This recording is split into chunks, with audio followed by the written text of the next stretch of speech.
Welcome to Mahamaya selection. और आप हमारे साथ जुड़ चुके हैं स्पेशल कोर्स क्लास में, जो कि है सारे ही कॉम्पिटिटिव एग्जाम्स के लिए। आप बैंकिंग एस्पिरेंट हो या फिर आप एसएससी के लिए प्रिपेयर कर रहे हो या फिर एनडीए या रेलवे या किसी भी कॉम्पिटिटिव एग्जाम के लिए आप प्रिपेयर कर रहे हो, महामाया सिलेक्शन का स्पेशल कोर्स ये आप सबके लिए। तो आज आप हमारे साथ हैं इंग्लिश की क्लास में और आज हम सीखने वाले हैं प्रीपोजिशन।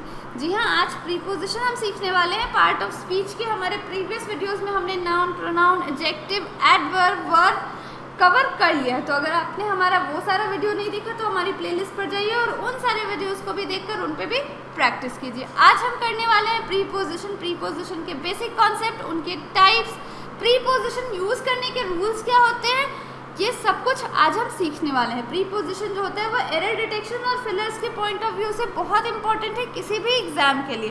तो चलिए शुरू करते हैं आज के सेशन को। देखते हैं प्रीपोजिशन के बारे में आज हमारे पास स्पेशल क्या है।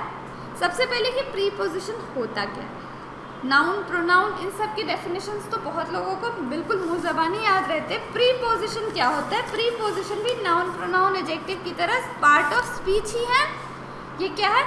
is a part of speech in English grammar that is a word or set of words that indicate the location or some other relationship between a noun or pronoun। ये क्या indicate करता है? Location या फिर कोई और relationship किसके बीच? Noun और प्रोनाउन और सेंटेंस के बाकी पार्ट में। सेंटेंस के जैसे पार्ट होते हैं सब्जेक्ट और प्रेडिकेट, तो ये उनका क्या दिखाता है? रिलेशन दिखाता है। अब preposition shows the relationship between a word in the sentence and the word that is the object of the preposition. जी हाँ, यही कि एक प्रीपोजिशन जो होता है वो सेंटेंस के किसी भी वर्ड का उसके ऑब्जेक्ट के साथ क्या रिलेशन है ये दिखाता है। प्रीपोजिशन को हम बिगेस्ट लिटिल वर्ड भी बोलते हैं, क्योंकि इसका जो इसके यूज़ करने में थोड़ा सा भी एरर हो तो सेंटेंस की पूरी मीनिंग ही बदल जाती है। चलिए तो देखते हैं कि टाइप्स ऑफ प्रीपोजिशन, कितने टाइप्स के प्रीपोजिशंस होते हैं। सबसे पहले हमारे पास नंबर 1 है प्रीपोजिशन ऑफ टाइम।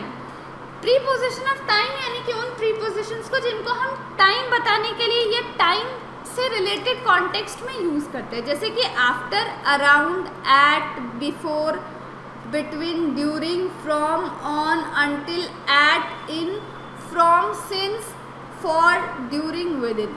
ये सारे जो भी हमारे प्रीपोजिशंस हैं ये सब किसी न किसी टाइम को दर्शाते हैं, जैसे after 11 AM, before 10 PM, during lunch hour, until evening, since morning. So ये सारे किसी न किसी टाइम को डिफाइन करते हैं। अब चलिए अब देख लेते हैं दूसरा हमारा टाइप कौन सा है।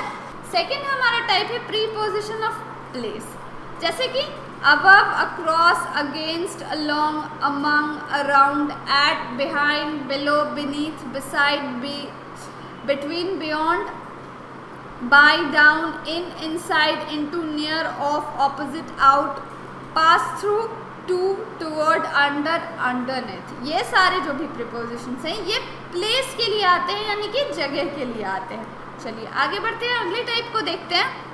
अगला हमारे पास जो टाइप है वो है प्रीपोजिशंस ऑफ डायरेक्शन, मूवमेंट, यानी कि ये मूवमेंट को दिखाता है। हम एक जगह से दूसरे जगह जाते हैं, उस चीज़ को, मूवमेंट को या फिर दिशा, डायरेक्शन को वो ये शो करेगा, जैसे कि at, for, on, to, in to, on to, between. अब है हमारे पास प्रीपोजिशन ऑफ मैनर। मैनर कि कोई काम किस प्रकार किया गया है, by, on, in, like, with. ये सारे क्या है? प्रीपोजिशन ऑफ मैनर्स है।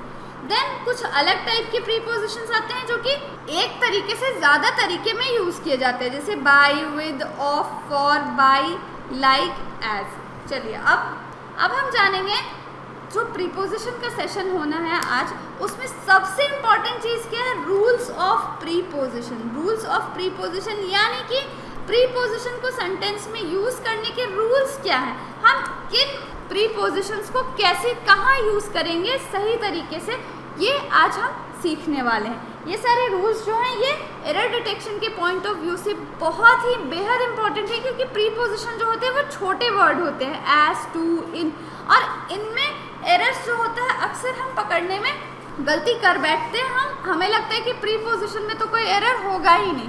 तो आज हम सीखेंगे उन रूल्स को जिनको सीखकर हम प्रीपोजिशन में कोई भी मिस्टेक ना करें।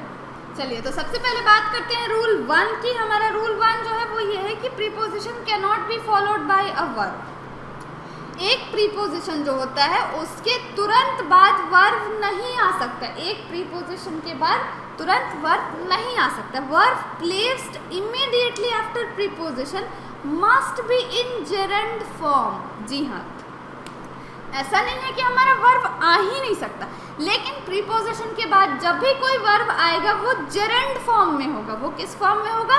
जेरेंड फॉर्म में होगा। चलिए देखते हैं एग्जाम्पल हमारे पास है, he prevented me from drinking water. अब यहाँ हमारे पास प्रीपोजिशन क्या है? प्रीपोजिशन है फ्रॉम। हमारा प्रीपोजिशन है फ्रॉम। फ्रॉम के बाद फ्रॉम ड्रिंक हम नहीं लिख सकते, जैसे कि ड्रिंक के क्या क्या फॉर्म्स हो सकते हैं? Drink, drank, drunk. So from drink, from drank या फ्रॉम ड्रंक हम नहीं लिख सकते, ये रॉन्ग है, क्योंकि प्रीपोजिशन के बाद कोई भी वर्ब नहीं आएगा। यहाँ पे ये जो वर्ब आया है ड्रिंकिंग, ये एक्चुअली जेरेंड फॉर्म में है। ये क्या है? जेरेंड फॉर्म में। ये एक नाउन है जिसे हमने वर्ब की तरह यूज किया है। ये एक वर्ब है जिसे हमने नाउन की तरह यूज किया। ये क्या? एक वर्ब है जिसे हमने यूज कैसे किया? नाउन की तरह यूज किया। Me from drinking hot water. चलिए आगे देखते हैं, he insists on trying once again. Preposition हमारा क्या है? On. On try, on tried, ये बिल्कुल भी नहीं होगा। सो ऑन ट्राइंग, ट्राइंग हमारा क्या है? जेरेंड के फॉर्म में है। चलिए अब आगे बढ़ते हैं, रूल 2 को देखते हैं।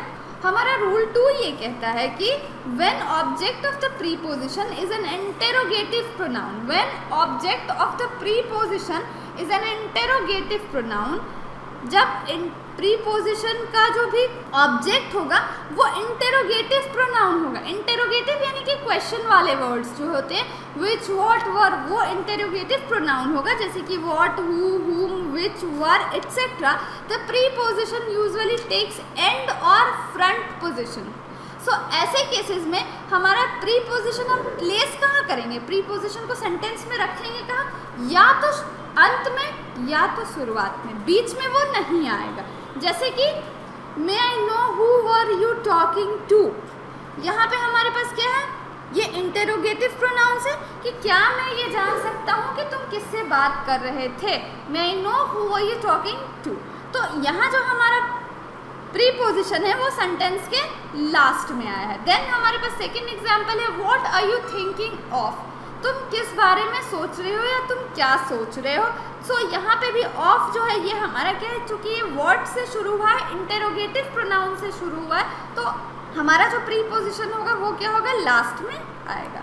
फिर हमारे पास है, it used to be thought as ungrammatical to end a sentence with a preposition but it is now well accepted. पहले हम ये मानते थे कि जब अगर हम प्रीपोजिशन को सेंटेंस के लास्ट में यूज करेंगे तो वो जो है वो अनग्रामेटिकल होगा, वो मीनिंगफुल नहीं होगा, लेकिन अब इसे हमने एक्सेप्ट कर लिया है। सो इस तरह से प्रीपोजिशन को यूज करना बिल्कुल सही है। चलिए अब बढ़ते हैं अपने अगले रूल पे। हमारा जो रूल 3 है वो ये कहता है कि when object of the preposition is a relative pronoun that the preposition takes end position. अभी हमने बात की थी कि जब हमारा जो ऑब्जेक्ट होगा वो इंटेरोगेटिव प्रोनाउन होगा, लेकिन अब इस केस में हम रिलेटिव प्रोनाउन की बात कर रहे हैं। रिलेटिव प्रोनाउन अगर वो होगा ऑब्जेक्ट, तो उस केस में प्रीपोजिशन जो होगा वो कहाँ जाएगा? बिल्कुल एंड पोजिशन पे। जैसे कि here is the magazine that you asked for. Preposition हमारा फॉर, तो यहाँ पे हमारा क्या है? दैट ऑब्जेक्ट है और ये क्या है? ये हमारा रिलेटिव प्रोनाउन है। ये रिलेटिव प्रोनाउन है, तो इस केस में हमारा जो प्रीपोजिशन है वो बिल्कुल लास्ट में है। देन हमारे पास है, this is the dish that she is fond of. Again यहाँ पे हमारे पास दैट है। दैट क्या है? रिलेटिव प्रोनाउन है। This is the dish that she is fond of. Of हमारा प्रीपोजिशन हो गया, ये कहाँ है? बिल्कुल लास्ट में। चलिए आगे बढ़ते हैं अपने नेक्स्ट रूल पे। नेक्स्ट रूल हमारे पास जो है वो रूल 4 है और ये कहता है कि when the object of the preposition is infinitive 2 + verb, preposition is placed after infinitive. जब भी हमारे किसी सेंटेंस में हमारा जो ऑब्जेक्ट है वो क्या होगा? 2 + वर्ब होगा। प्रीपोजिशन का ऑब्जेक्ट यानी कि प्रीपोजिशन जिस ऑब्जेक्ट के लिए आया है वो क्या होगा? 2 + वर्ब होगा, इन्फिनिटिव होगा। यानी कि टू प्लस वर्ब होगा तो प्रीपोजिशन को हम इन्फिनेटिव के बाद प्लेस करेंगे। एग्जाम्पल से समझते हैं। This is a good hotel to stay at, this is a good hotel to stay at. तो यहाँ पे हमारे पास टू स्टे क्या है, टू स्टे हमारे पास इन्फिनेटिव है, टू प्लस वर्ब, स्टे हमारा वर्ब है और टू हमारा क्या है, टू प्लस वर्ब इन्फिनेटिव है। तो एट जो हमारा प्रीपोजिशन है ये कहाँ है, इसके बाद आया। देन यहाँ पे हमारे पास क्या है, I need a pencil to write with, I need a pencil to write with, मुझे एक पेंसिल चाहिए लिखने के लिए। सो यहाँ पे टू राइट क्या है हमारा, इन्फिनेटिव है, तो विथ हमारा कहाँ आएगा, बिल्कुल इन्फिनेटिव के बाद में। चलिए अब आगे बढ़ते हैं, अगले रूल को देखते हैं। अगला रूल है हमारे पास रूल 5। रूल 5 ये कहता है कि in some sentences preposition is attached with the verb. कुछ ऐसे सेंटेंसेस होते हैं जिनमें प्रीपोजिशन जो होता है वो वर्ब के साथ अटैच्ड होता है। आई हेट बीइंग लाफ्ड एट, अब यहाँ पे यानी कि ऐसा होता है कि सेंटेंस में हम उसे बिल्कुल वर्ब के साथ ही यूज़ करेंगे। अगर हम उसे अलग यूज़ करते हैं या आगे पीछे यूज़ करते हैं तो उसका मतलब क्या है, बिल्कुल चेंज हो जाता है। आई हेट बीइंग लाफ्ड एट, यानी कि मुझे अच्छा नहीं लगता कि लोग मुझे लोगों का मेरा मजाक उड़ाना, हंसना मुझे अच्छा नहीं लगता। तो यहाँ पे लाफ्ड एट जो है वो बिल्कुल इसी तरह से आएगा, I hate being laughed eight.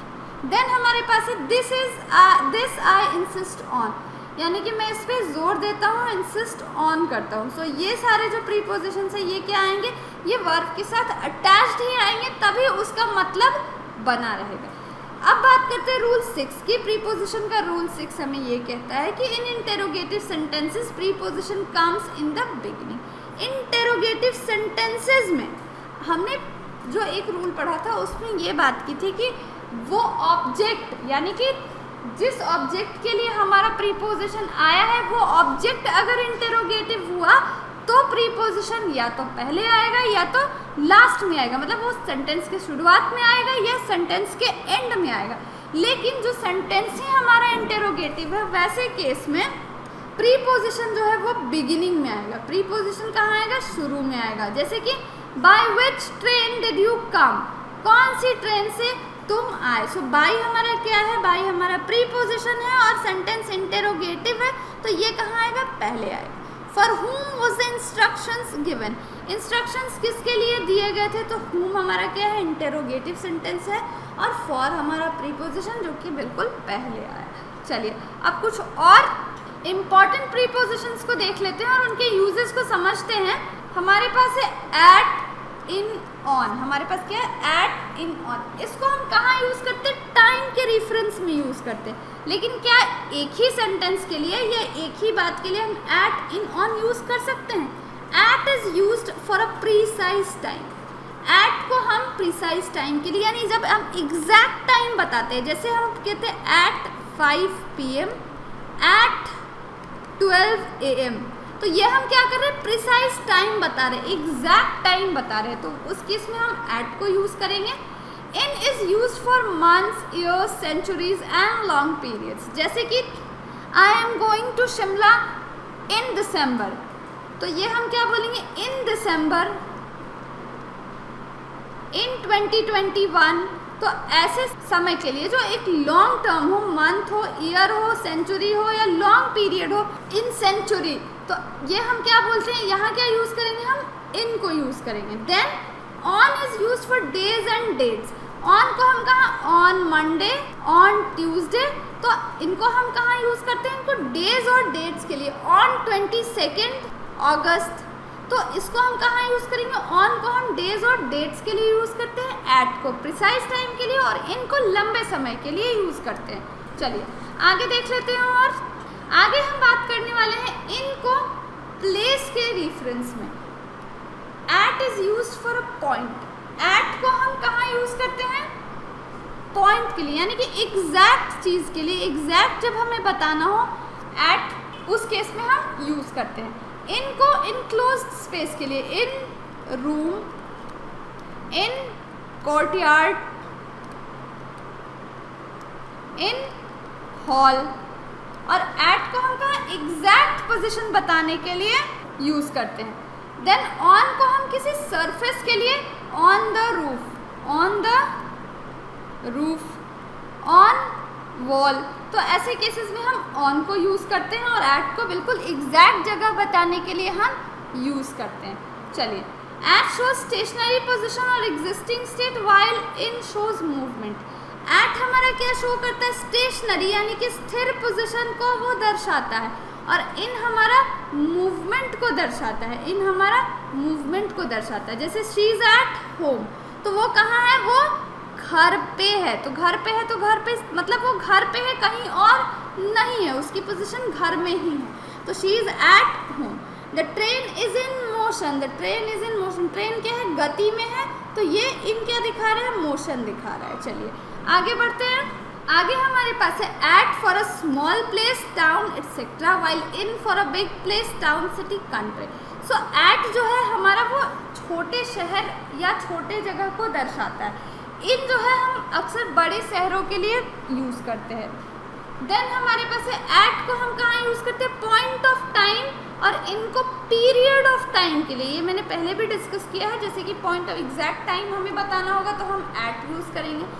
Period बताना होगा तो हम क्या यूज़ करेंगे? पीरियड बताने के लिए हम इनको यूज़ करेंगे, यानी कि लंबे समय के लिए हम इनको यूज़ करते हैं। The train will arrive at 6 in the morning. Train जो है सुबह 6 बजे, एट 6 यानी कि एग्जैक्ट टाइम बता रहे हैं हम, पहुँचेगी। He will meet you in the morning, वो तुम्हें कहाँ मिलेगा? वो तुम्हें सुबह में मिलेगा। ठीक है, चलिए आगे बढ़ते हैं। नेक्स्ट हमारे पास है इन और इनटू का यूज़। इन और इनटू का use, in shows the existing state of the thing while into shows movement. Exactly, in जो है वो स्थिर स्टेट, एग्जिस्टिंग स्टेट दिखाता है, और इनटू क्या दिखाता है? मूवमेंट।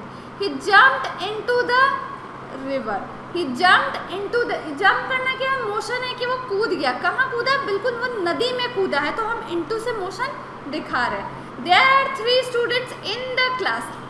कक्षा में 3 बच्चे हैं, तो यहाँ हम क्या दिखा रहे हैं कि यहाँ पे 3 बच्चे हैं। So there are 3 students in the class.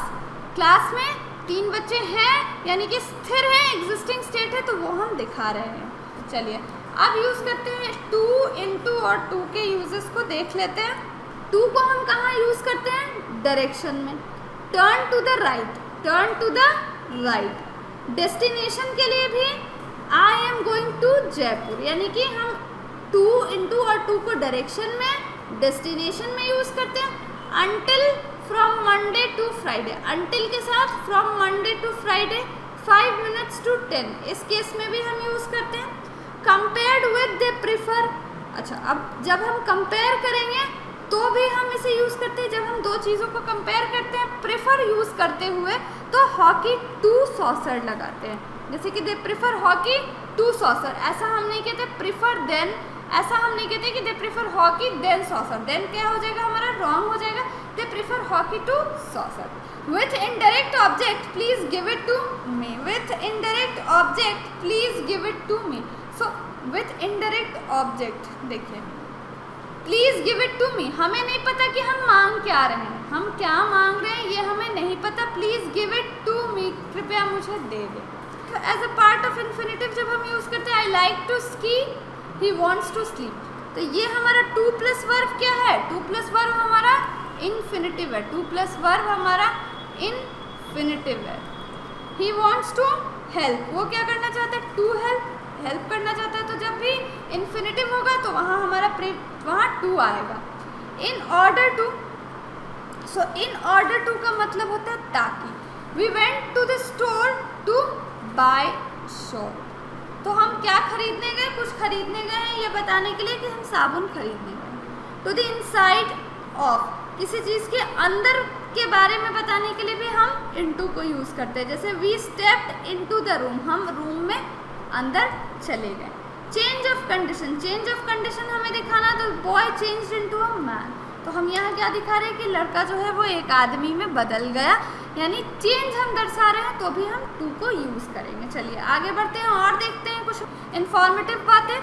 चलिए अब देखते हैं ऑन और ऑन टू प्रीपोजिशंस के uses. On can be use for both existing position and movement. On को हम दोनों ही केसेस में यूज़ कर सकते हैं, या तो एग्जिस्टिंग पोजिशन के लिए भी और मूवमेंट के लिए भी हम ऑन को यूज़ कर सकते हैं। जैसे he was sitting on his bag, वो कहाँ बैठा था, अपने बैग पे बैठा था, तो ये क्या एग्जिस्टिंग पोजिशन दिखा रहा है कि वो अपने बैग पे बैठा था। Snow fell on hills, snow fell on hills, तो स्नो कहाँ गिरी, फेल हो रहा है, तो ये क्या दिखा रहा है, मूवमेंट दिखा रहा है, तो फेल ऑन द हिल्स। तो यहाँ भी ऑन को हम यूज़ कर सकते हैं। On can also be used as an adverb, on को हम एडवर्ब के तरीके भी यूज़ कर सकते हैं, जैसे गो ऑन, आगे जाओ। ये गो ऑन क्या है, ये चेयर करने के लिए हम बोलते हैं गो ऑन, आगे बढ़ते जाओ। सो ऑन को हम एडवर्ब की तरह भी यूज़ करते हैं। चलिए आगे देखते हैं। जैसे कि गो ऑन था, वैसे ही कम ऑन भी हम चेयर करने के लिए यूज़ करते हैं, तो ये एडवर्ब की तरह भी हम इसे ऑन को यूज़ कर सकते हैं। Then onto is used where there is movement involving a change of level. Onto को हम वहाँ यूज़ करते हैं जहाँ लेवल चेंज हो रहा है, यानी कि हम एक लेवल से ऊपर जा रहे हैं, नीचे से हम ऊपर जा रहे हैं, ऊपर से नीचे आ रहे हैं, वैसे केसेस में हम ऑन टू को यूज़ करते हैं। तो देख लेते हैं examples. People climbed onto their roofs, people climbed onto their roofs, लोग कहाँ चढ़ गए, अपने छत पे चढ़ गए, यानी कि वो नीचे थे, ये हमारा ग्राउंड था और हम रूफ पे चढ़ गए। तो ऐसे केसेस में हम क्या यूज़ करेंगे, ऑन टू को यूज़ करेंगे। He lifted her onto the table, उसने उसे खींच कर टेबल पे लाया, तो वो पहले नीचे था, फिर वो टेबल पे आ गया। तो हम ये क्या हो रहा है, मूवमेंट किस कॉन्टेक्स्ट में हो रहा है, मूवमेंट ऊपर ले जा रहा है, किसी चीज़ को लेवल चेंज करा रहा है। With and by, with is use for instrument, with को हम कब यूज़ करते हैं, इंस्ट्रूमेंट्स के साथ यूज़ करते हैं, और बाय को यूज़ करते हैं एजेंट्स के लिए। जैसे the snake was killed by him with a stick, तो सांप को कैसे मारा गया था, छरी से मारा गया था। तो स्टिक को हमने कैसे यूज़ किया, इंस्ट्रूमेंट के तरीके से यूज़ किया। स्टिक क्या है, हमारा इंस्ट्रूमेंट है, इंस्ट्रूमेंट के तरीके से हमने यूज़ किया। The letter was written by Suresh with a pencil, letter Suresh द्वारा लिखी गई थी, कैसे, पेंसिल से, तो पेंसिल को हमने एज ए इंस्ट्रूमेंट यूज़ किया है। चलिए आगे बढ़ते हैं। और यहाँ पे हमारे पास क्या, बाय सुरेश, ये बाय सुरेश है। तो सुरेश क्या है, सुरेश वो व्यक्ति है जिसने ये काम किया है, तो काम किया है तो वो क्या है, एजेंट है। तो बाय हम हमेशा एजेंट के लिए यूज़ करते हैं, और विथ जो है वो इंस्ट्रूमेंट के लिए यूज़ करते हैं। चलिए आगे देख लेते हैं कुछ और प्रीपोजिशंस को। देन हमारे पास है सिंस, फॉर, फ्रॉम। सिंस को हम कहाँ यूज़ करते हैं, प्रेजेंट परफेक्ट या पास्ट परफेक्ट टेंस में हम सिंस को यूज़ करते हैं। जैसे it has been raining since 2 o'clock, तो ये क्या है, ये हमारा प्रेजेंट परफेक्ट है कि ये बारिश जो है ये 2 बजे से हो रही है, 2 o'clock यानी कि 2 बजे से हो रही है बारिश, तो ये हमारा प्रेजेंट परफेक्ट है। He had been ill since Monday, वो क्या है, वो मंडे से बीमार रहा, ये हमारा क्या है, पास्ट परफेक्ट टेंस है। तो सिंस का केस हम टाइम को दर्शाने के लिए करते हैं, लेकिन हमारा सेंटेंस कैसा होना चाहिए, या तो प्रेजेंट परफेक्ट होना चाहिए या तो पास्ट परफेक्ट टेंस होना चाहिए। चलिए आगे देखते हैं। Since can also be used as an adverb, since को अगेन ऑन की तरह हम एडवर्ब की तरह भी यूज़ कर सकते हैं। देखते हैं। He left school in 1983. He left school in 1983. I haven't seen him since. उसने 1983 में स्कूल छोड़ दिया, तब से मैंने उसे नहीं देखा है। I haven't seen him since then. It is 2 years since I last saw Tom. 2 साल हो गए जब से मैंने टॉम को नहीं देखा। तो यहाँ पे सिंस हमारा क्या है, इन दोनों ही केसेस में सिंस हमारा जो है वो एडवर्ब है। चलिए आगे देख लेते हैं कुछ और प्रीपोजिशंस को। आगे हमारे पास है beside and besides. Beside and besides जो होती है, इनके जो डिफरेंट मीनिंग्स होती हैं, हम हमेशा ऐसा कंफ्यूज हो जाते हैं कि बिसाइड और बिसाइड्स जो है वो बिल्कुल सेम है, लेकिन ये एक्चुअली बिल्कुल ही अलग है। So don't confuse beside with besides. Beside at the side of, beside का मतलब होता है बिना एस वाले, बिसाइड का मतलब होता है किसी चीज़ के बगल में। जैसे मैं बोलूँगी कि I was sitting beside Ram, या फिर यहाँ बोल सकते ही वॉज सिटिंग बिसाइड सरला, वो सरला के बगल में बैठा था। तो इस बिसाइड का क्या मतलब होता है, के बगल में। हम किसी के बगल में, किसी के पास बैठे हैं तो हम क्या यूज़ कर रहे हैं, के बगल में। तो इस बिसाइड का मतलब होता है, बिना एस वाले बिसाइड का मतलब होता है के बगल में। एंड बिसाइड्स जो है in addition to, as well as, यानी कि इन एडिशन टू, उसके साथ ही has a car besides a motorcycle, यानी कि मोटरसाइकिल के साथ ही उसके पास कार भी है। इस बिसाइड्स का क्या मतलब होता है? उस बिसाइड्स का मतलब होता है कि साथ ही, या उसको छोड़कर जैसे हम बोलते हैं उसके पास कार भी है मोटरसाइकिल के अलावा, यानी उसकी उस मोटरसाइकिल तो है ही, साथ में कार भी है। चलिए आगे देखते हैं कुछ और ऐसे ही प्रीपोजिशंस। अगला प्रीपोजिशन जो हमारे पास है, हम अक्सर यहाँ भी गलतियाँ करते हैं, ये है बिटवीन और अमंग। दो प्रीपोजिशंस हैं हमारे पास, बिटवीन और अमंग। बिटवीन को हम दो लोगों की, दो चीज़ों के लिए यूज़ करते हैं। जैसे कि बिटवीन जो होता है वो हमेशा और हमेशा दो चीज़ों को कंपेयर करने या दो चीज़ों के लिए हम यूज़ करते हैं। But it can also be use more when we have a definite number in mind and there is a close relationship association with in it. इसको एग्जाम्पल से समझते हैं, जैसे कि he distributed his property between his two daughters, उसने अपनी संपत्ति का बंटवारा कर दिया अपनी दो बेटियों के बीच में। तो दो बेटियां हैं, दो बेटियों की, जब भी दो की बात होगी तो हम क्या यूज़ करते हैं? बिटवीन को यूज़ करते हैं। Among is usually use for more than two persons और things we have no definite number in mind. तो अमंग को हम कहाँ यूज़ करते हैं? अमंग को दो से ज़्यादा, हमेशा अमंग को दो से ज़्यादा के केस में हम यूज़ करते हैं। बिटवीन और अमंग का मतलब ऑलमोस्ट सिमिलर होता है, दोनों का मतलब होता है कि किसी चीज़ को किसी लोगों के बीच में बांटा गया, लेकिन बिटवीन के केस में केवल दो लोग होंगे या दो ग्रुप्स हो सकते हैं, और अमंग के केस में दो से ज़्यादा चीज़ें होंगी, दो से ज़्यादा लोग होंगे। जैसे कि he was happy to be among his friends, वो अपने दोस्तों के बीच में होकर खुश था। वो अपने दोस्तों के बीच में, दोस्त क्या है? दो से ज़्यादा है। अब देख लेते हैं अमंग और अमंगस्ट में क्या डिफरेंस है। Both have the same meaning, either of them can be used if followed by they, if followed by a word beginning with a vowel amongst be used. देखिए अमंग और amongst दोनों का मतलब ही same होता है, ये बिल्कुल ही सेम होते हैं, लेकिन अगर हम द से यूज़ करें द, तो दोनों को ही हम यूज़ कर सकते हैं। द अमंग, अमंग के साथ अमंग द या अमंगस्ट द, ये बिल्कुल सही होगा। लेकिन अगर वर्ड हमारा अमंग के बाद आने वाला वर्ड हमारा वोवेल है, तो उस केस में हम अमंगस्ट यूज़ करते हैं, अमंगस्ट यूज़ करते हैं। चलिए एग्जाम्पल से समझते हैं। एग्जाम्पल अमंग और अमंगस्ट के लिए हमारे पास क्या है कि he distributed toffees amongst the poor. Amongst the, यहाँ पे क्या पुअर के लिए आया है, तो उसने टॉफियाँ बांट दी पुअर्स के बीच में। तो ये पुअर हमारा क्या कॉन्सोनेंट है, तो इस केस में अमंग और अमंगस्ट दोनों ही सही होंगे।